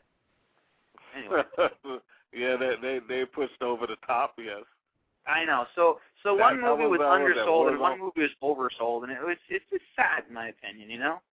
So with my Punisher story, I realized also Punisher is not PC at all. No, he's not. I don't want Punisher thinking of a politically correct term to call a criminal, let's say a different race or ethnicity. If he wants to call someone a faggot, he will call that person a faggot because he's a dick, the person he's about to shoot deserves it, and it makes him feel better. He's a raging alcoholic with a trigger-happy finger and no regard for anybody else that's bad. So I started writing basically the most like racist Punisher story, and he's not even a racist character. He's just politically incorrect. So it's the most politically incorrect Punisher story ever, but it's friggin' awesome because it takes place in a time where that was okay. It starts out in 1980, and if you see Punisher 80, it's that. He gets arrested at the end and goes to Rikers, and then we start having flashbacks of him in Nam when he was a cop in 1974 when his family dies, which, by the way, this is the most important thing I ever wanted to explain about the Punisher. He was the Punisher before his family died. I don't believe for a second it took his wife and children getting shot to make him go over the edge to become this homicidal maniac who just can't get enough of murdering bad guys. I have it that he was the Punisher 10 years prior, but he just didn't call himself the Punisher. He was a soldier. Okay, so I'm assuming that in your take on it, the gang war that took his wife and kids gave him new meaning to reignite the Punisher and actually give himself the name, the Punisher. Absolutely, yes. Basically, when he did 3 tours in Vietnam, according to the comic books. Anybody crazy enough to not only go back to Vietnam once, but twice, and then 3 times, there's something already wrong with him. So we have it that he had 3 tours in Nam. The guy was in Nam for at least a good 6 years. Came back, and he was a street cop in Harlem in 1974. Denies a promotion at a desk job just so he could stay on the streets, just pulling down double shifts so he doesn't have to see his family just so he could stay on the streets. And essentially, it's more like Death Wish. It's not even that it's a gang lord that murders his family. It's some 2-bit punks that he pisses off because he arrested them on a dope deal, and they wanted to get him back. And I think the fact that, yes, Punisher kills them brutally, but it's not enough. The damage is done. His family's dead. Now, basically, the genie's out of the bottle, and he just becomes this monster. And the other thing I wanted to do is Punisher doesn't need one villain to fight. Like in Dark Knight, it's the Joker. You know, Joker is the catalyst through the whole movie. In Batman Begins, it's Ra's al Ghul. In Superman, it's always Lex Luthor. You know, this one, Punisher's worst enemy is himself. So we run the gambit. Let's not get me started on Superman Lex Luthor thing, but no, I know, yeah. I know. I'm freaking hate that. I have like an hour-long. I have an hour-long rant about Superman Returns, but I'm not going to go into that because I'll spare you. But anyway, yeah, we've done that one a few times. As far as Superman, or as far as Punisher is concerned, I have it that he is this. He runs his gambit. He fights Bullseye in prison. He fights Finn Cooley. He fights Jigsaw. And he kills them all because they're not the real enemy here. He's the enemy of himself, and it's his not perpetual guilt that's driving him, but his denial of the fact of his desire to want this. Like he wants this war, but he won't admit it to himself. And the story's got a real twist at the end of it, where basically he's confronted with the truth about himself, and it drives him nuts. But yeah, it's hardcore. That sounds like it could be pretty deep. No, it will be. It's going to be really cool. And what I also like about it, in the first two shorts that I did, is the music. I really wanted to do a period piece. I didn't want to have, like, metal. I wanted to have, like, the Beatles. I wanted to have the Sex Pistols. I want to have Iron Maiden and Ozzy Osbourne, early shit that fits the time period. I have, when he goes to prison, I got George Thorogood. Okay. So, best song he has for it, Killer's Blues. If you hear that song, the first lyric, I'm going to kill you with my smoking 44. So, yeah. That's the tone right there. Yeah. And it's a blues song about this guy who goes to prison because he killed his wife, because his wife was a nagging bitch. Yeah. You didn't happen to read The Punisher Kills the Marvel Universe, did you? No, I didn't. I kind of stopped reading Punisher when they did Frankencastle. Okay. Well, yeah. I think that's the older one. You should go check that out. He just but kills you everybody, made a good point earlier about him not being relevant. Yeah. I mean, not just because of the Vietnam thing. Now, in the comic book world, he's not as relevant. The world isn't as angry as he is anymore, I mean, when he was introduced, he was, how many anti-heroes were there? When the Punisher first hit the scene, he was probably one of two, maybe. It was him and Wolverine, basically. And Wolverine was the bad guy when he started out, too. Yeah, I mean, both of them were perceived as bad. Yeah. And who else was there? It was just Punisher and Wolverine. I mean, not just in Marvel, in DC, but now, if you pick up a comic book today, you got them in every other book. Everyone's just dark and brooding and complaining about their life, like freaking Bucky's. Like, I feel so bad that Steve Rogers got killed, so I'm going to take on his shield with my bionic arm and throw it. You got Spider-Man. I feel so bad that Aunt May died, so I had to go make a deal with the devil to resurrect her because she's like 70, 80 years old, but I still love her cookies, and I ended up having to voice MJ and never know her. I feel so bad about myself. And then you got freaking like Hangman. I feel so bad I keep beating on my wife and I can't stop. You got 20 seconds. I just can't stop drinking. I feel so bad I can't stop. We had this discussion last week about Robins. I'm like, Robins, let it go. There you go. Yeah, seriously. They're always going against Batman. I'm like, you could have been an orphan. I was like, you're with a billionaire, okay? It was kind of weird, but you could have been, like, in the streets. Hey, Batman is like the king of brooding in DC Comics, but that's the point. All of them. But at least with Batman, that's kind of part of his character. The other ones, they won't admit it. Like, at least with him, it's like, you've got issues, dude. And he's like, yeah, I know, and, whatever. My problem with Tim Drake now is Tim Drake was supposed to become the next Blue Beetle. They were prepping him for that. He was? Oh, wow. Oh, yeah. In the mid-'90s, when Ted Kord started working with Barbara Gordon on Birds of Prey, there was a couple of issues where Tim teamed up with Ted, and he was a techie kid. He was like he liked hanging out with him. So they were prepping for that. Blue Beetle was fun. Yeah, exactly. What I like about Blue Beetle is he's the John McClane of superheroes. He's a wise ass, and he enjoys beating up bad guys, and he laughs about it. That's why I like watching. We've talked, what is it, the new Batman series, The Bold and the, what's it called? Brave and the Bold, and the Bold. Yeah, the Brave and the Bold, because, they're always making those little wisecrack comments and this and that. Blue Beetle's, you know, especially, and I like that they brought that back. And that was before they turned him into a joke. Which reminds me, that was a pretty good Advil Max commercial that they did. Yeah. If you read the first introduction of Blue Beetle to the DC Universe, which was Infinite Crisis, he's a badass. Like, I forgot who it was, but this, like, character... You're going Infinite Crisis. You got to rewind back to when he was just a joke. Before that, I'm talking 1985 when he first appeared in DC Comics at Infinite Crisis. You mean before the Infinite Crisis on Infinite Earth. You mean before that? The first one, where Barry Allen died. There we go. That's right. That one. In that one, when they first introduced Blue Beetle, they're like, okay, this is so-and-so from Earth 2, this is so-and-so from Earth 3. I think it was Alexander Luthor, actually, who was making the introduction. Ted was like, look, can we spare the pleasantries? We got a world to save here. Like, that was his attitude. There you go. Crisis on Infinite Earth. That's what. Crisis on Infinite Earth, that was it. And then, after that, he had a solo series with Len Wein, and that kind of fizzled out. And then they put him into Justice League, and that's when he became the Joe. Yes. He and Booster Gold. See, they were a great duo, but the problem is they made them incompetent. You see, you can't have Blue Beetle be incompetent because he's not. He's just like Batman, but funny.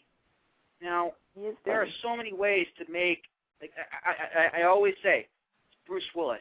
If you just have a guy like Bruce Willis be the Blue Beetle, you make the perfect story. You have this guy who can wisecrack and make fun of the villain at the same time going, why am I always in this crap? How many times did the same bad thing happen to the same guy? But he's not going to run from the fight and go not in the face. Yeah, no, I agree. I see it that way, too. I like that about him. But, yeah, see, I think the attachment of I can't even really call him a sidekick, partner in crime. The partnership between him and Booster is what really did him in, because Booster from the get-go was a hammy character. He didn't get serious until now, because his first appearance, what was he there for? He was there to he came back from the future to get rich. Oh yeah, we're gonna go team up with Blue Beetle. That'll do well. But that's awesome stuff. I know. I mean, I love the Super Buddies. I think their chemistry is great. I like the fact that they can laugh at things, but I don't like the fact that they were incompetent. That was the one thing that, as a fan, that upset me, which is what set me off on my quest to resurrect Ted Cord. I mean, yeah, I made the joke with the Advil Max commercial where it's like, but that was strong as a bullet to the brain or whatever. I forget what the last line was. Yeah. But at the end of the day, I respect and love all these characters, so I'm not about to do something that's going to, compromise their integrity. Indeed. So when are we expecting a full-fledged Justice League fan film from Blinky Productions? Oh dear God, are you kidding me?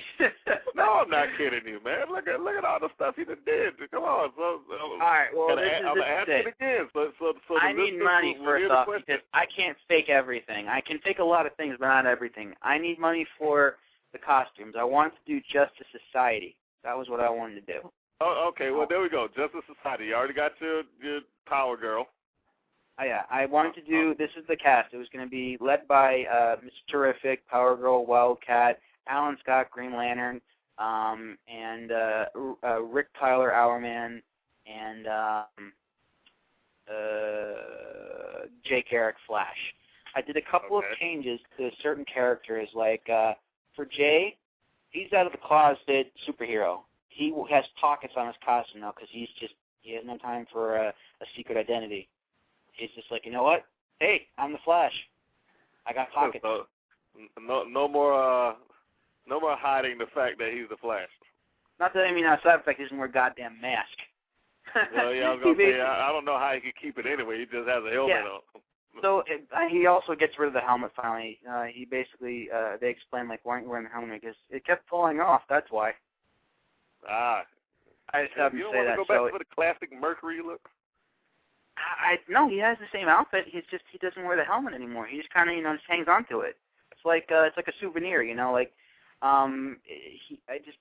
it's implausible. There are no straps on it. It's not aerodynamic technically, and really, you know, it's going to fall off if you're running that damn fast. But what is keeping that on his head anyway? Is it a metal plate or like a corkscrew attached to the top of his head under his hair? That's like the cowboy movies back in the old days. Yeah, right, they fall off a yeah. building. They just never fall off of their head. You know. I know. That's what you got. So I just have it that he kind of just quit the helmet when he decided to go public. Now that he's a public superhero, you know, he may have like a couple of endorsement deals from time to time saying, yeah, don't wear the helmet. He's got pockets on his costumes, and it's basically like these really cool blue pants that he wears with lightning bolts on them so he can unzip them and go to the bathroom. And I'm just thinking practically for superheroes. For Alan Scott, and by the way, it takes place now, and I know that Jay, Alan, and Ted Grant were all from the World War II era, and I've explained this as well. Because Jay has flash powers, his metabolism is so high, and when your metabolism is high, you regenerate skin quicker, and your organs are functioning. As we get older, our metabolism slows down, and we get old and die. So because of that, he ages slower. Alan has the ring. The ring has basically been life support. So as long as he keeps the damn thing on, he'll be fine. But he looks like crap, like he's just old. And Grant, in fairness, his ring has been defined as mystical powers, but go ahead.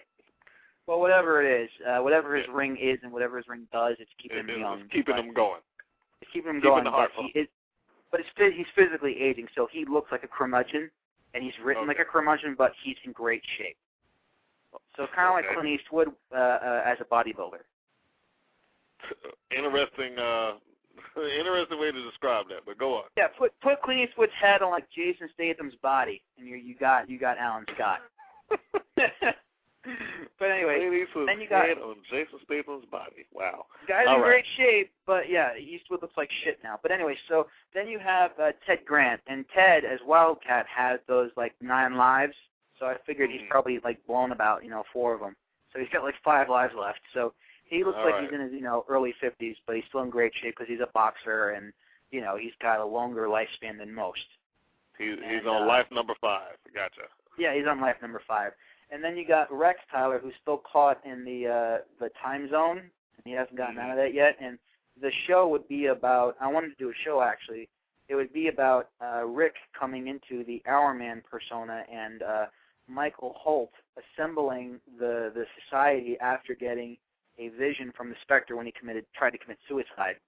Basically, in the comic books, the Spectre visited him and said, you're going to amount to some great things, so don't kill yourself, please. one of those visions he saw was reassembling the JSA, so that is part of his goal. Okay. Sounds I need good. Some cash. I need some cash for that shit. You can make it under $50 like the rest of them. That's not possible this time around. I need to have like the Hall of Justice. I need to have something where they can go to. And the villain is Vandal Savage, so already shit's going to be expensive, seeing as how Vandal's a immortal. Yeah. And Vandal's basically been like the best friend or second in command to like Genghis Khan and Hitler and. Yes, apparently he's the villain that always shows up in Justice Society. In fact, I think he's in every Justice Society comic I ever owned. Yeah. What I have for his story is that Vandal, he has been a couple of figures. Vandal was Genghis Khan. Vandal was Alexander the Great. And every now and then he kind of ducks out of society. And when the 19th and 20th century happened, he realized, well, you know what? You can't really take over the world and rule it anymore. You have to buy things. So he became like, the wealthiest son of a bitch in the world, Finance, like a lot of people, like he could have been friends with King Ferdinand or friends with Hitler or whatever. But anyway, he basically says, all right, well, the 21st century has changed a lot of things. Superheroes are all over the place now. We have gods flying around with capes and whatever. And, well, it's time for a new warlord. So he basically comes and properly, as a gentleman, tells Alan, Jay, and Michael that he is going to be taking over the world. Don't get in his way. Well, very kind of him. Yeah, he's like a vampire. He's got class and manners. He's a classy guy. The guy is the oldest living thing on the world. He was a caveman, for Christ's sake. So, yeah, he's just like, it's like, I came to inform you that I will be taking my rightful place as ruler of this planet. You can either make peace with that, or I will destroy you. Your choice. He does it with class and as a gentleman. Yeah, exactly. And, of course, Alan's the hothead. He's just like, I will rip you to pieces. And he's like, I will take that ring off your finger and snap you in half. So, yeah, he's just a complete dick. But it follows suit, actually, with the comics because, believe it or not, you know who kills Vandal Savage? Who would that be? Himself. He kills himself by accident. Doesn't realize it. He is, I forgot who it was. I think he was fighting the Legion of Superheroes in the future, and it was a nuclear holocaust that had happened at some point. So he creates a time machine for whatever reason, and they shoot his ass back to the exact moment that he sets off a nuclear bomb in the past. So he basically blows himself up, essentially. That's bad planning. What? That's bad planning. That's what we call irony. Indeed. Now, that's the comic, or is that you? That's the comic book. In the comic book, it was the Legion of Superheroes teleport his ass back in time to the moment where he sets off a nuclear holocaust, and he's caught up in the blast, and he's incinerated. I'm going to do a little bit more simpler version and basically have Hourman be responsible for that one. Like, I have it that Hourman's a key point in the story. I haven't really worked it all out yet, but one way or another, Hourman using his abilities in time travel or jumping through time ends up shooting Vandal back to the exact moment where he kills himself by accident. So a past Vandal Savage kills future Vandal Savage. So sure, you have to go through like the couple of shitty years that he's still alive, but sooner or later he will disappear. It's like time cop rules, basically. Oh, yeah. Yeah. Good old time cop. Yes, For those time that cop don't is remember, it was that earlier, about mid-90s, Van Damme, yes. 95. There you go. From an earlier comic book. So, yeah. Go look that one up, kids. If you ever need to know the rules of time travel, Time Cop. Same place. Time Cop and Back to the Future are the principles of time travel. Now, don't get me to start poking holes in these movies now. Clearly. I mean, I love Back to the Future. Don't get me wrong. I do. How in the hell did Biff know how to operate that car as an old man from day one? There's no way I totally agree with you. Getting that car operated with perfection and then get back to the second that he left. Yeah, that's like my only problem with that. My other problem is the whole major paradox of don't look at yourself. Because if you look at yourself in the past, you will undo yourself. I'm like, really? I think Time Cop does have better rules, though. Just don't touch yourself. But that also works in the Christian faith as well. Don't touch yourself. Yes, but for different reasons. The same and then if space. you're a girl, you end up running around in cat suits years later. The same matter cannot occupy the same space. The same member cannot occupy the same hand. Indeed. And you cannot have that. There's another rule for those that are listening there. If you want to know the time travel rules, there you go. He just laid it out for you. And Christian faith rules. The rules for time travel are Christianity. Don't touch yourself.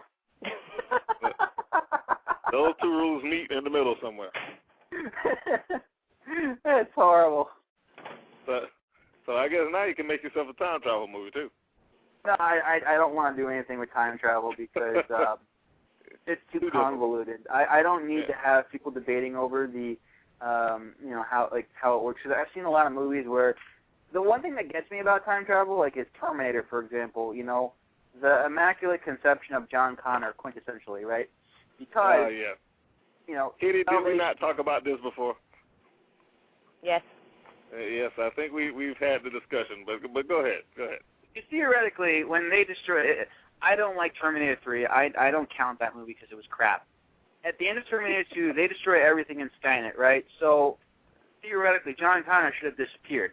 But then let's say you have Terminator 4 happen, where it's salvation, and it did happen.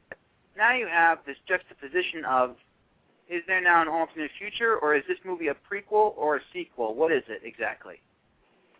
I know. I had to explain it to my mom, who barely speaks English and didn't watch any of the movies. It wasn't fun. She's like, so is this the past or the future, the present, or the first movie or the last movie? And I was like, okay, so finally I'm like, just little column A, little column B, next question. I was like, just look at the flashes and the pretty sound, the nice sounds and the HD, and just enjoy it. Just whatever. The one thing that gets me about Terminator Salvation, all right, is the fact that Skynet knows Kyle Reese's name. Now, yeah, that bothered me. That doesn't make sense at all because and I've tried every which way to explain this to myself. There's no way to explain it. In the first movie, he goes back in time and he gets arrested, and of course, he says his name is Kyle Reese. In the second one, they have Sarah Connor listed on the police file as mother of John Connor, father unknown. They should have put Kyle Reese, but they didn't. Then you have a nuclear holocaust which destroys everything. Everything to the point where Skynet didn't even know who Sarah Connor was, for example, as explained by Kyle, right? He says, right. The grid was best, they barely was being systematic. Yeah, they were just being systematic, and they go, okay, we do know that Sarah Connor is the mother of John Kill. How is it on Earth they knew that A. Kyle Reese existed, let alone Kyle should be on some kind of hit list above John Connor, no less? That is a plot hole initially. Second plot hole, Mark's right. How come is it that when Reese goes back in time to meet young Sarah, he tells her everything, including about the hunter killers, the T-600s with the rubber skin, and all these wonderful things in the future, but at no point does he say, oh, by the way, this guy taught me how to shoot and hotwire cars, and he's actually a Terminator, but he's a really good friend, so if you just happen to see one of them that looks like him, just tell John not to kill him. Well, now in that movie, the other thing that bothered me is John being surprised by a Terminator, period. Exactly. When he runs across the guy, I was like, what the hell are you? It's like, dude, you've already met me theoretically twice. You've met the goddamn thing twice. Oh, yeah, that's what I mean. You've come across 2 Terminators in your lifetime. This should not be a shock anymore.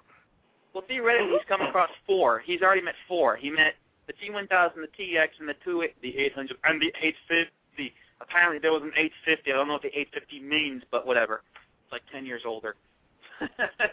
Yeah, his first reaction should have just been, are you my friend? Another one of them? Oh, fine. Yeah.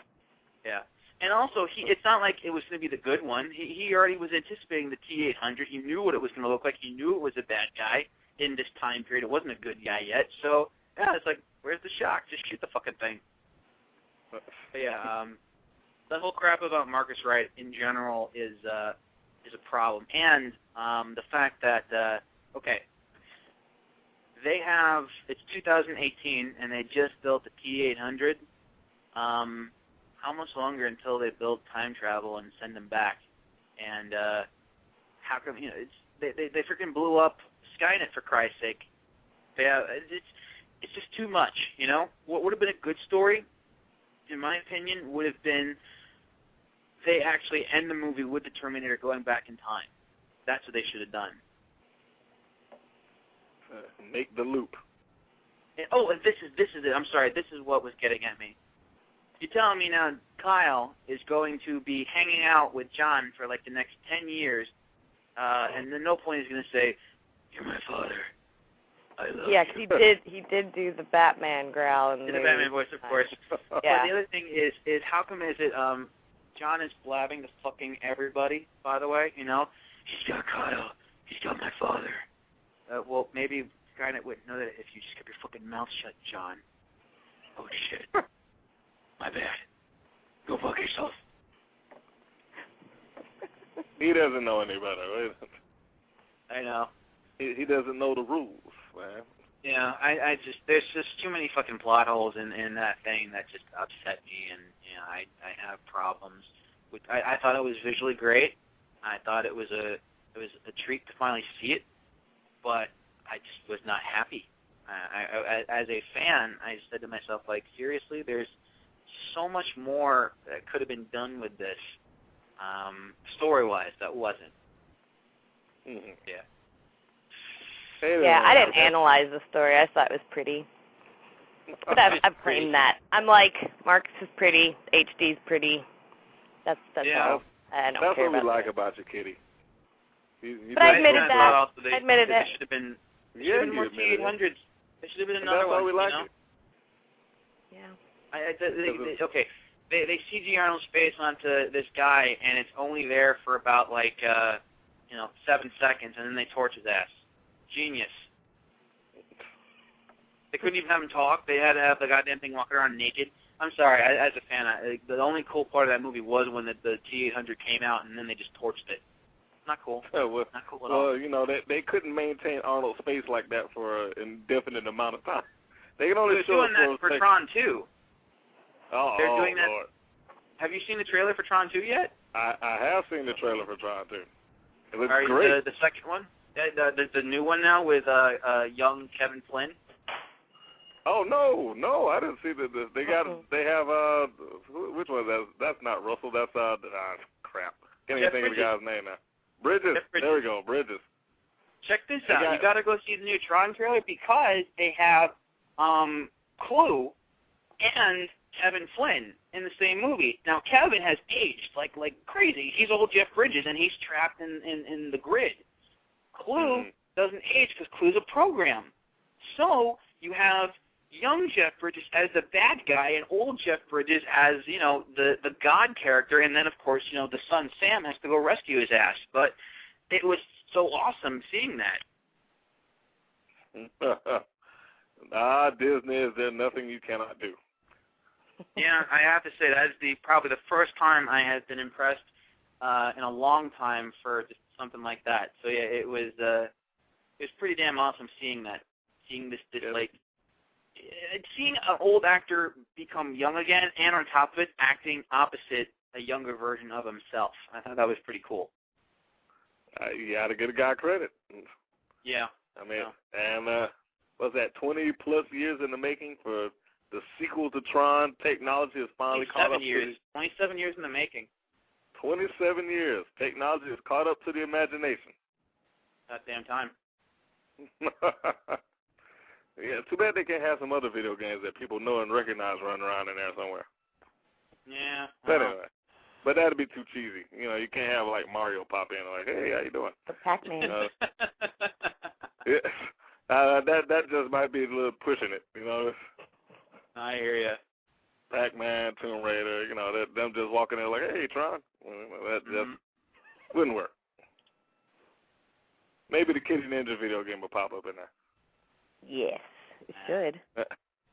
That's right. You can hop on them light cycles and hit the town. You can. But, Kitty doesn't ride motorcycles. It could work. It could be done. There's a trailer of Tron I posted on my Facebook. It is a literal translation of the trailer. It's pretty funny because the guy sings everything you're seeing in front of you. So, just go watch it. Type in on YouTube, literal translation of Tron trailer, and see what comes up. Literal translation of Tron trailer. Yeah, or just of Tron, and you have the guy singing everything that's happening in front of you, and I was cracking up. It was so funny. The things we make time to do for internet world. Hell yeah. So that's free plug for whoever made that. Yeah, I'll give the guy credit. He made me laugh. He entertained me. So I'm like, all right, I appreciate this. Yeah, I have to say also before the show was done, I think last week we ran the Comic-Con girls. Got to give them another free plug. Their video is on the show page if you did not get the opportunity to hear them sing or see the video. Make sure you make your way over there so you can be entertained by them doing their version of Katy Perry's classic California girls. That's Comic-Con girls. Nice. Yes, instant classic, by the way. Yes.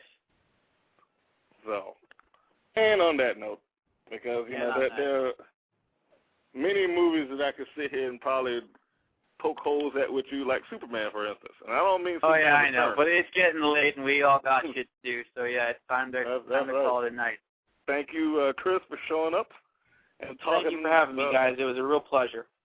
Yeah, actually, he's did ultimately more the show. spreading the nerd too. So yeah, exactly. we got to talk some movies. We're spreading it to people looking to talk about nerd stuff. He's spreading it to just pure news. Call me back whenever you want. I will be more than happy to